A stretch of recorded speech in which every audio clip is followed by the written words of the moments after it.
Good evening, crew. My name is Daniel Young, and I'm the owner and founder of Adapted Perspective and the Adapted Perspective social media platforms. And I am back to talk about the stock market, our investment strategy using closed-end funds, and honestly, quite a few other things. So, to get the normal disclaimers out of the way, this is an unedited video. Who knows what you'll hear in the background as I film these in my house. I'm not a financial advisor. I'm a strategist and a financial strategist, and I don't speak like the herd, meaning I don't blow smoke. I'm not gonna blow smoke up your backside. I walk in limited company, and sometimes I walk alone.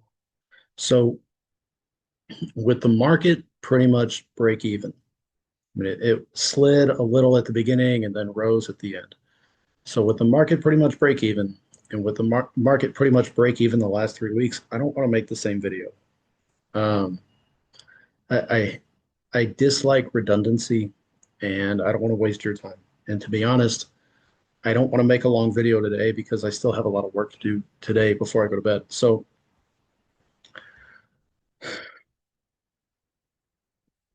let me backtrack. So last weekend was should have been my anniversary, and normally I make a cake. I recreate my I won't say I recreate our anniversary cake, and I've done it the last 20 years. And last weekend I deviated from schedule because such was the schedule last week and did not make the cake. And that actually kind of wears on me a bit because I've made that I've made that cake for at least 15 years. I think so. Before that, I bought it. Uh, so it's an almond cake, raspberry filling, three different types of icing, and it takes 3 to 4 days to make. And it's a fun experience, but it takes 3 or 4 days to make. And it just didn't happen last weekend. So I'm going to make the cake a little bit differently this year. We'll see how it goes. But yeah, almond cake, raspberry filling, three different types of icing, and it makes enough cake to feed 30 people easy. So we end up giving a ton of cake away. So I'm going to make it a little bit differently this year, and I haven't done it yet, and it's on my list of things to do today. So I can't talk forever, which is both a reminder to me and also hopefully a forward to you that I'm not going to take an hour and a half to make this video. Um, I've also got some other stuff to do today. Sunday is our prep day for school, and the week is not prepped yet. We're close, but it's not done. So I've got more stuff to do. And you're going to hear noise in the background because we're all still prepping the evening and also prepping next week. So, a general update, the Substack is up and it is still just a page. And I was working on posts this week and trying to go back through and look at the iterations that I had done on the Facebook page and trying to get those to like to line up. I don't want to say that I'm saying the same stuff. It's not that um, noise in the background, um, but it needs to be consistent. It's got to have the same voice, same tone, same structure, and it's got to be streamlined. And it's getting all of that in order. But while I was getting all of that in order, I realized that I need to finish writing that book. And I thought I was done writing the book until I got to the end of summer and realized that I left out a key part of it. And now I'm having to go back and fill in the gaps. So I'm in the process of editing what I've already written. I'm in the process of filling in that needed gap. And then it becomes how to structure Substack. But it's write the book, structure Substack, uh, and then go from there. So it's still very much a work in progress. And I've actually worked on it a decent amount last week. And as I get better at managing the daily schedule at school, then I will become better at managing when I can write. Um, so since I didn't want to replicate the same video that I won't say I replicated videos. I didn't want to replicate the same outline and stock review that I've done the last couple of weeks because not much has changed. Uh, the market value hasn't changed much. We're still in greed cycle. We're still looking forward to the coming economy, and really the economy we've been cockblocked from the last 8 months. Um, and following that Fed meeting or that macroeconomic meeting last week at Jackson Hole, we didn't learn anything that we already knew, or we didn't learn anything that we didn't already know. Uh, Jay Powell's Fed epitomizes the phrase a day late and a dollar short. I mean, after 8 months, the Fed finally hints at a rate cut, but that's not news because we've been going over that at least the last 2 months, if not longer. But why wait? Like, if they had the data, why wait? Well, simply put, ego. I mean, if you look at Congress as a whole, and and the Fed for that matter, if you look at it as a whole, you have to envision yourself talking to an egomaniacal narcissist, somebody who loves power and loves position and wants the spotlight at all times. But that's not all. They also want ultimate control. So they want to be able to control the narrative and they want to be able to control your reaction to the narrative. Like if somebody, say your egomaniacal narcissist invites you to an event and they say something that makes you angry, if they correctly anticipate that you storm off mad, that affirms their version of you or their vision of you. If you hit them and knock them out, whenever they wake up, it just affirms that version of you. It's like a dopamine response, but it's also just an inbuilt character trait. So the Fed is the same way. They've been sitting on rates, not lowering them, having all the data, knowing they should be lowered, but they've kept them high because they like control. I mean, plain and simple. And when they had, so the Fed is supposed to be reactionary. It's supposed to be we take data in and we base decisions off of that. They've turned into instigatory or instigative to where they like to create the narrative. But that works counter to how they're supposed to work. So since they like to create the narrative and they like the spotlight and they like that vision of total control, that doesn't work when everybody's away for summer. And I get that not everybody has that summer break, but the summer break is a specific cycle in American culture, really around the world culture, where during summer people go on vacations. And when people are on vacations because their kids are on vacation or they go, I mean, honestly, if you're not in the school cycle, you're taking your vacation after summer so that you hit the better rate. But all of these people move about over the summer. So the Fed waited because all these people were out. And just because people are out and, for them to do their own jobs, that'd be amazing.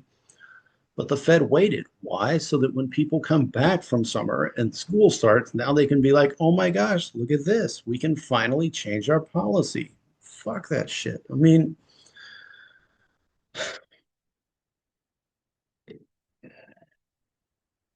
I can hate the Fed's response. I can hate the current Fed's response. I can also hate the idea of the Fed. But that doesn't change the reality that that's what we're dealing with. But we're finally getting, like, the market itself has finally shifted away from the Fed. Markets are changing despite the Fed's inaction. And through their inaction, they've proven that we don't need them, which is huge.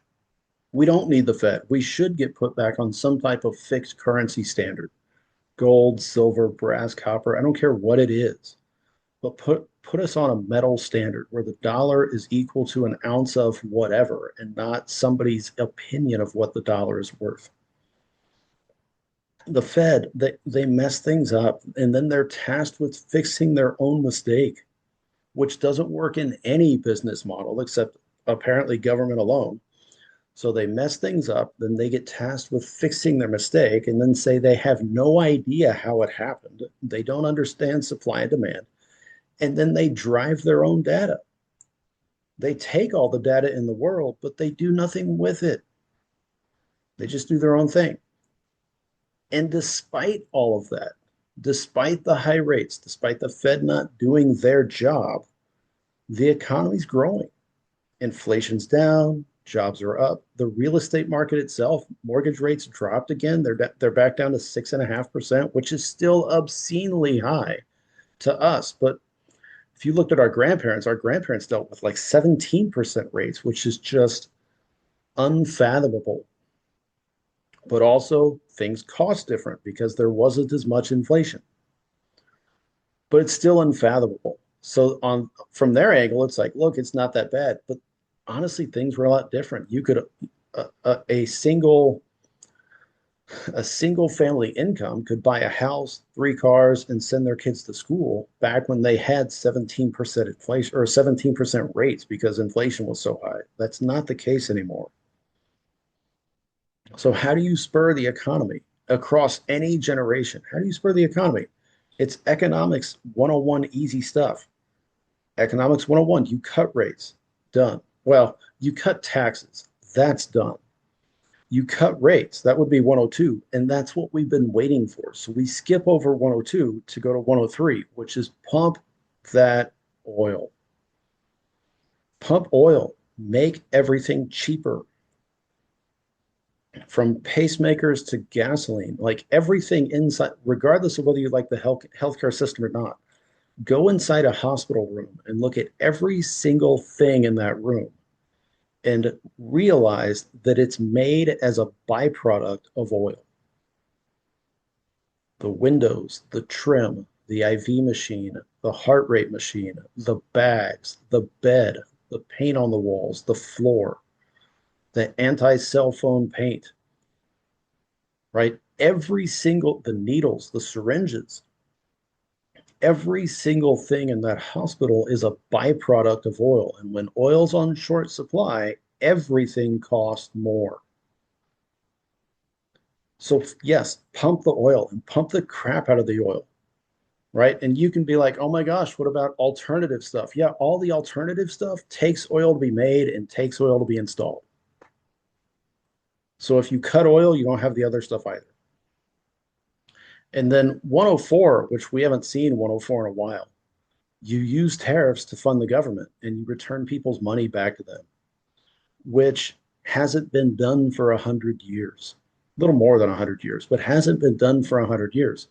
And it sounds amazing, but that's what most people miss. One, the ideology that tariff money could fund the government doesn't mix with the traditional economic reporting. But Trump's not your traditional politician, right? He for sure doesn't fit into the DC traditional box, and that's honestly what people hate about it. Two, most analysts, most strategists and analysts cannot comprehend how that would play out, so they just don't talk about it. They're both unwilling to consider the idea that tariffs would replace taxes, and they're unwilling to imagine the possibility that your taxes would go down or that tariffs would just replace the tax system, which would get rid of the IRS and the Fed. But that's fine with me because it gives me an angle they all pass by. And it makes me think like I'm all for different points of view because it forces me to think and it forces me to strategize. It forces me to see a bigger picture and also see a pathway there, or maybe see a pathway out of it. But it makes me think of every, and there are some that are better than the rest. Like I continue to pay for the same service because I like the emails, even if I completely disagree with an ETF or pro shares or whatever model. It still gives me a much bigger picture than I'm getting, honestly, a better picture than anywhere else. But it's almost like when I read these financial strategists or these market strategists, it's like the coyote's rocket. Like you're looking at their strategy and the rocket's pointed like this, and everything they say on premise makes sense. Like the rocket's directed in the right direction, like it's pointed in the right direction. But once we get going, it's just like their rocket curves away and their financial strategy curves away, and it just goes askew. Like it starts out great, but nobody mentions the tariff angle. Nobody mentions the external revenue service, which is designed to take money in and pay off the debt. Nobody talks about that because it's so far outside the box and so far out of traditional thought that they just can't wrap their heads around it. So that their strategy starts normal, and then they mention tariffs, and then it just goes askew. Or they just don't mention it, and they're pushing all the fear onto you, and the advice just goes askew. So that's fine because it gives me an angle that nobody else has. Now, all of that said, nothing's really changed in the market. I mean, the market's even.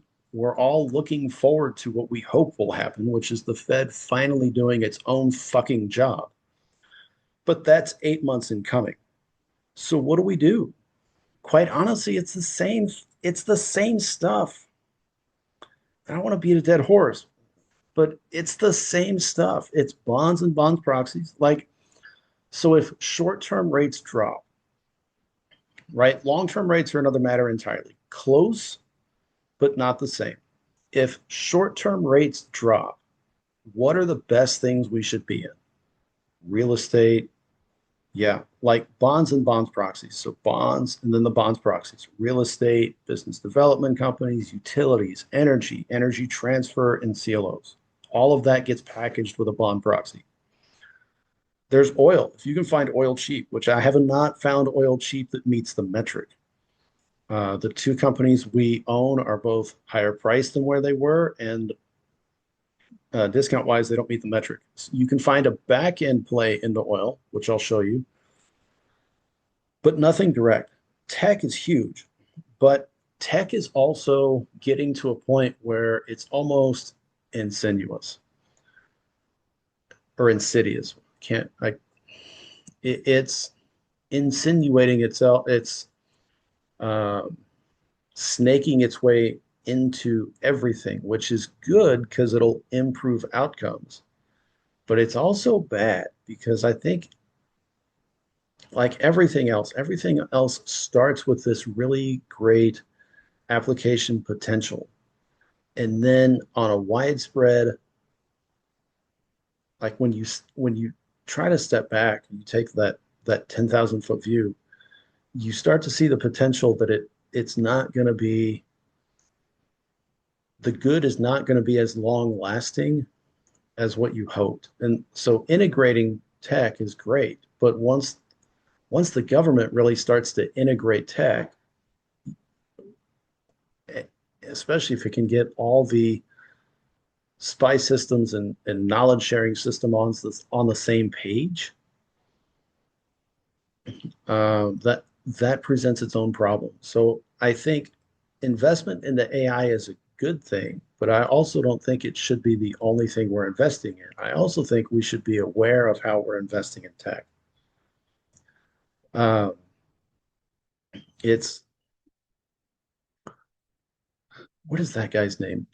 Cap Chatfield's on YouTube, and he did a back and forth interview, I guess you could call it, with ChatGPT, and it's an interesting interview or an interesting series of responses, and it reiterates this idea that right now tech is great, but at some point it's going to twist and start to subvert the truth, and at the same time, like spy on and take over humanity.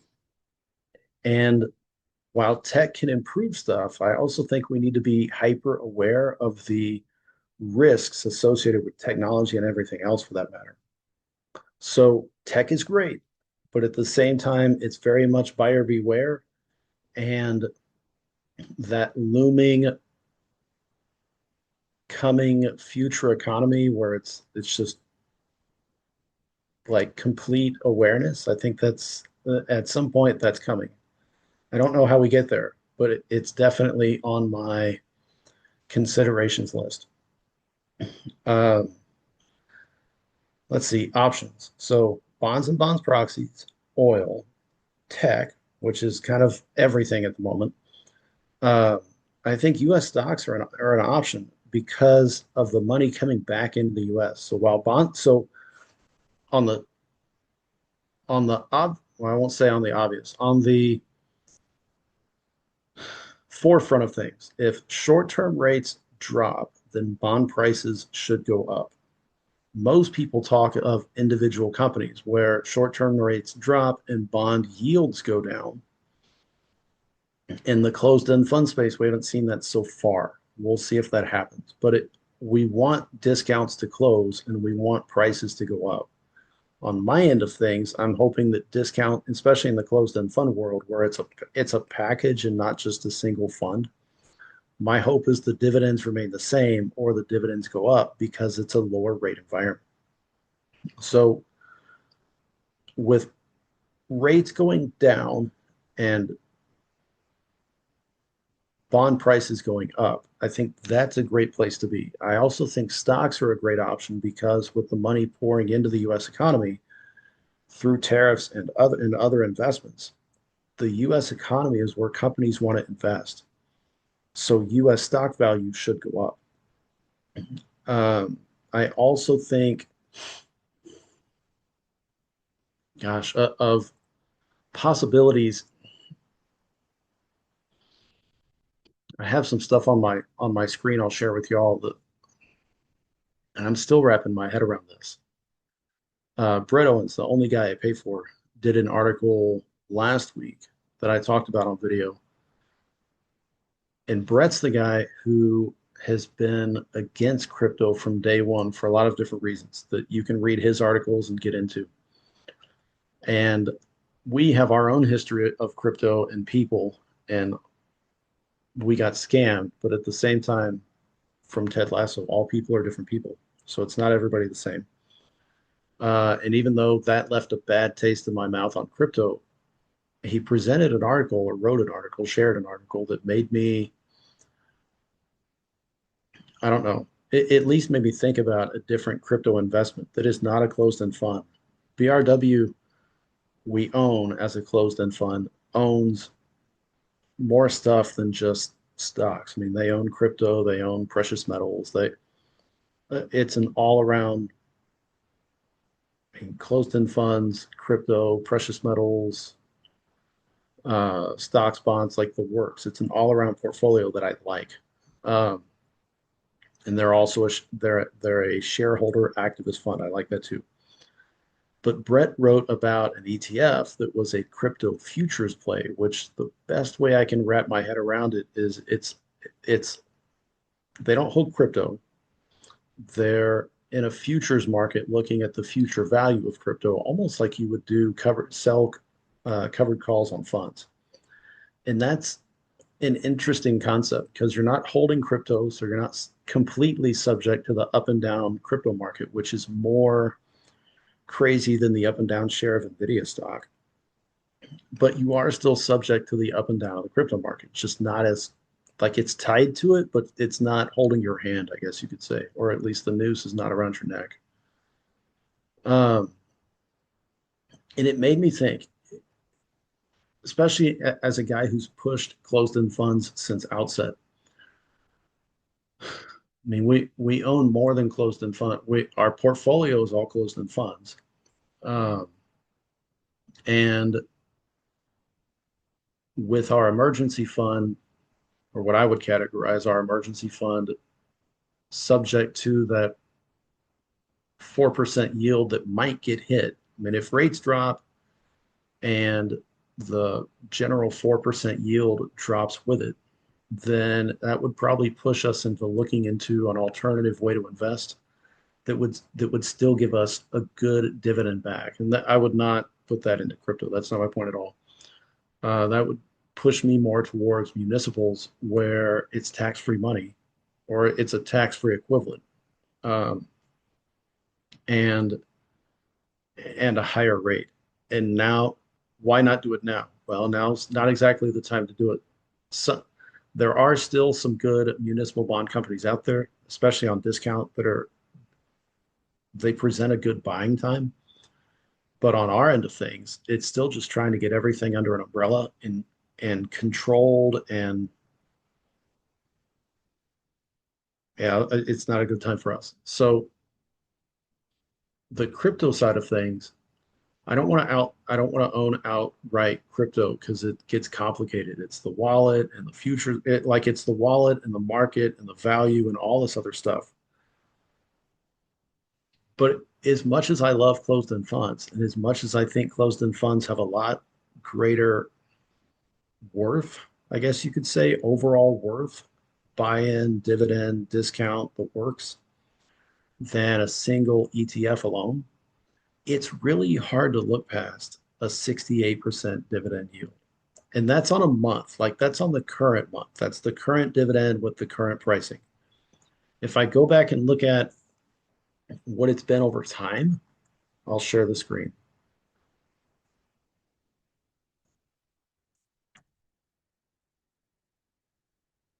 So if I look at what the dividend has been, and they don't pay a January dividend, and that's consistent with last year, they don't pay a January dividend for whatever reason. Looks like they paid two dividends in December and then don't pay a January. So off of 7 months of data, that puts their annualized dividend around 45%. So if I add the 7 months together and then divide by seven, that gives me the average yield over 7 months. And then I multiply that by 12, that gives me the annualized dividend for the year. And then I correlate that to the current price. It's like a 45% dividend, which is pretty amazing. And then if we look at just the last month, like the current dividend with the current price gives you a 68% dividend. And then we look at current price and it's pretty on par. Like, yes, it dipped when everything else dipped. Uh, but with everybody freaking out about the value of the dollar and the Fed's inability to do their own job as they've outlined, and with more and more, it, with President Trump shrinking the government, but the pendulum swing of politics just means as far as we move toward one side with President Trump and what seems like Vice President Vance is right, as much as it swings one way, at some point it's going to swing just as far the other way. So with weakening government at the moment, at some point in the future, at some point, it will swing just as far on the other way. So with crazy government oversight, people love the idea of a decentralized currency, although it's not as decentralized as it used to be because it's currently on the, you can currently trade Bitcoin and Bitcoin futures. But what I like about the idea and the play that makes me think about is that President Trump recently signed an executive order saying that people could invest in Bitcoin directly with Bitcoin or like this, the futures market, uh, in their 401ks. And that's an interesting angle.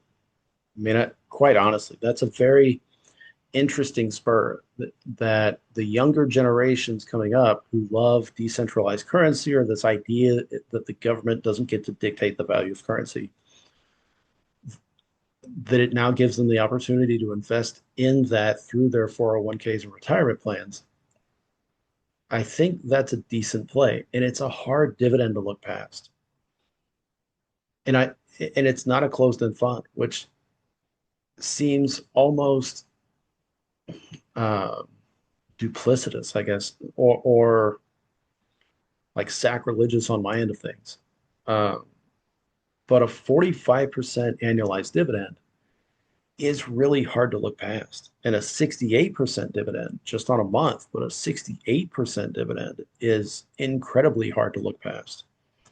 Um, I mean, based on the last month, so at $21.10 in the $1.20 per share dividend, I mean, on 50 shares, that's $60 a month. On 100 shares, that's 120 a month, which is just impressive. I mean, is it something that I would just shred our portfolio and invest only in that? No, because it's a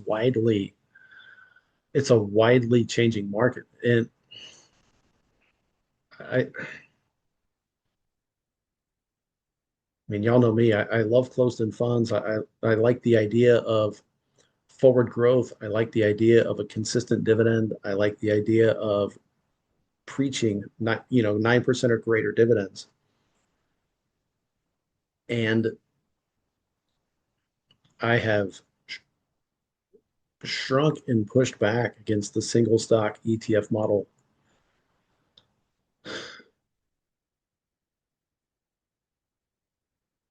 but it's very hard to look past a 45% dividend on average or a 60 plus percent dividend currently. That's just, that's hard to bypass. So it's on my mind. It's for sure not a definitive thing, but it's definitely on my mind lately.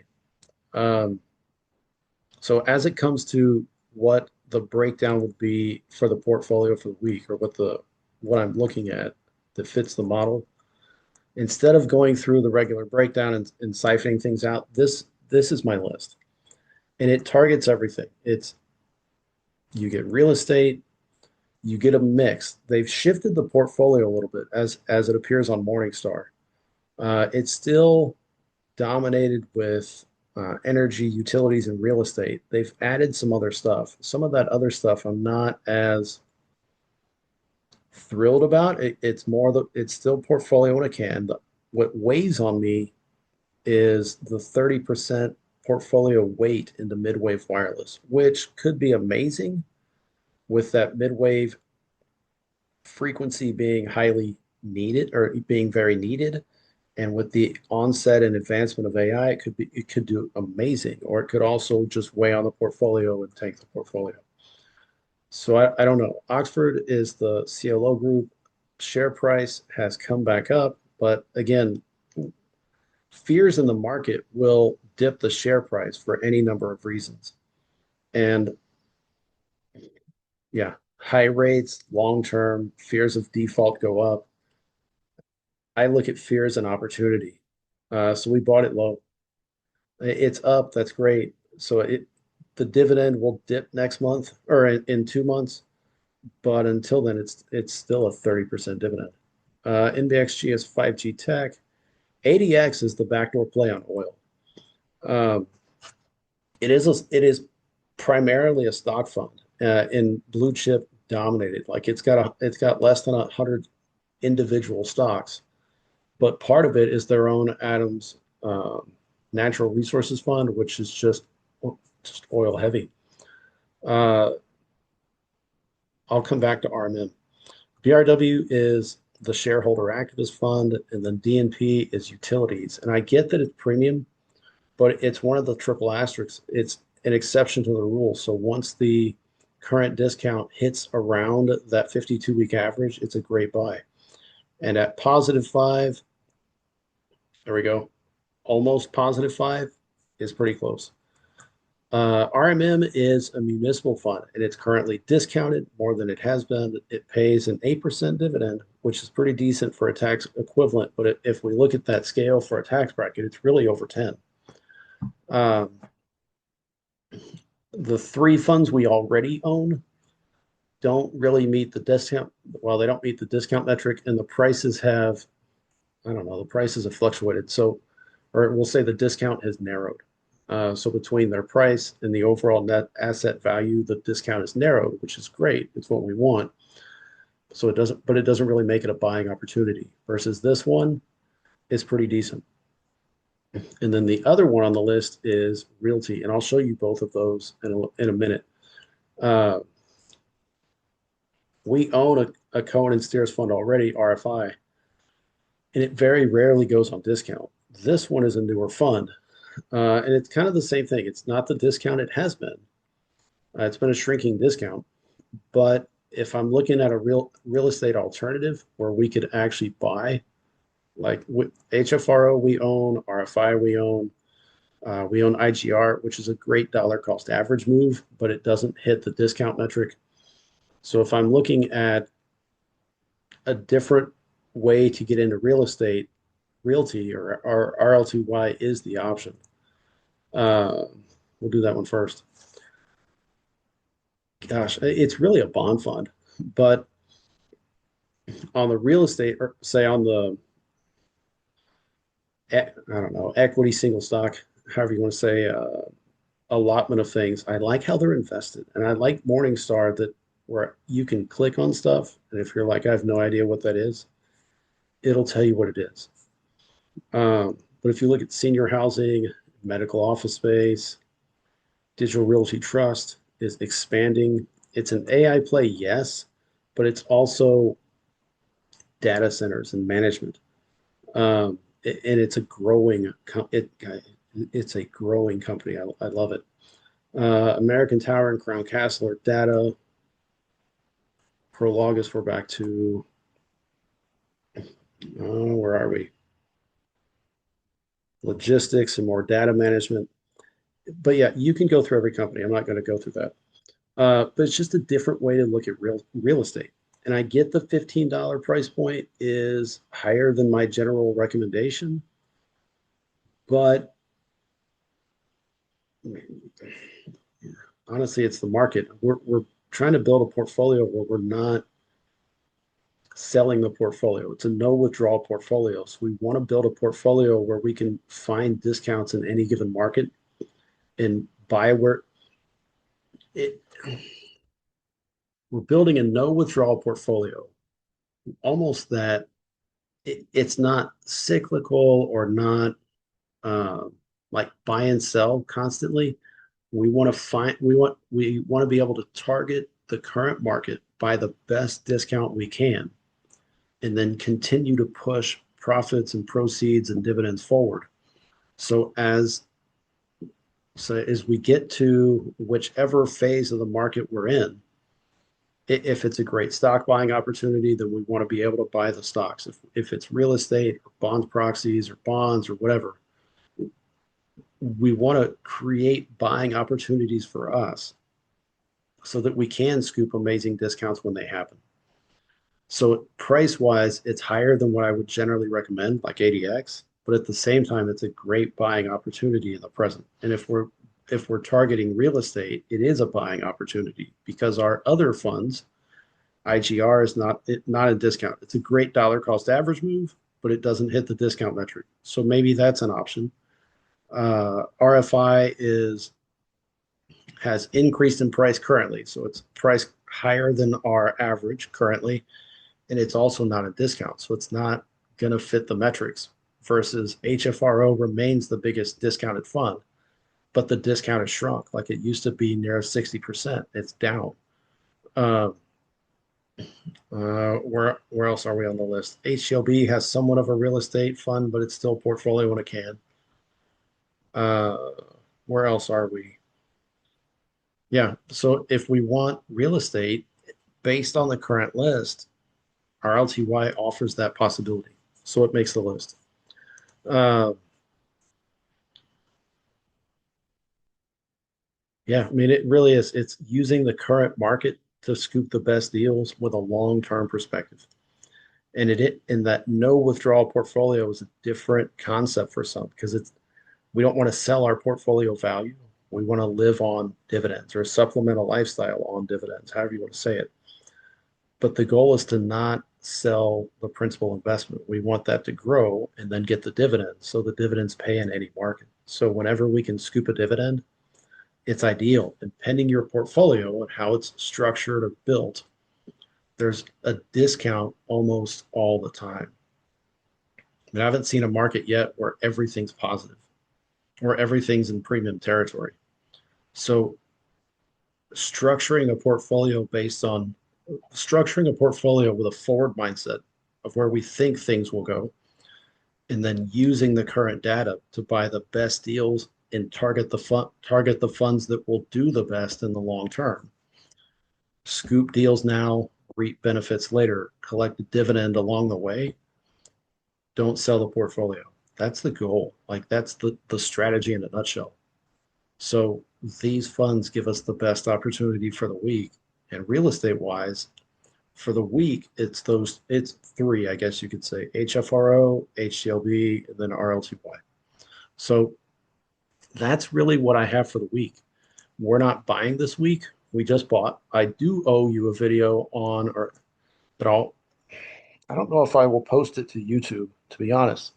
But it's my goal to post in on Substack whenever I end up posting there. But two funds are not on this spreadsheet. There's ASG and USA sister funds that we bought the last time. But I figured not having added them on the list, Gives me a great opportunity to add them to the list and make a how-to video on how to add them to the list. And then how to correlate this spreadsheet to the dividend spreadsheet, which this is all projected dividends for the year scheduled. And then this is the actual dividend list for the year. Um, so then I can show how to correlate this spreadsheet to the other spreadsheet so they work together to where these individual dividends line up. And then this has the overall running tally. So that's my goal. Um, and then my goal was to put it on Substack and include it on the CFN or the closed-end fund end of that platform. Maybe I'll post it to YouTube, maybe not. I don't know. We'll see. Um, but yeah, and on the Substack end, I will keep working on it. It's write the book and then streamline the post and not replicate what I've already said, which is an interesting thing to both write the book and strategy, and then to break it down over 6 months in post, and then almost like break it down in 6 to 9 months, step by step, more detail step by step, and then take a small break and almost do the same thing again. It is a lot of work, but I'm getting back into that mindset, and it's finish the book and then go from there. So that's all I have for the week, honestly. Um, I'll go back to the funds list.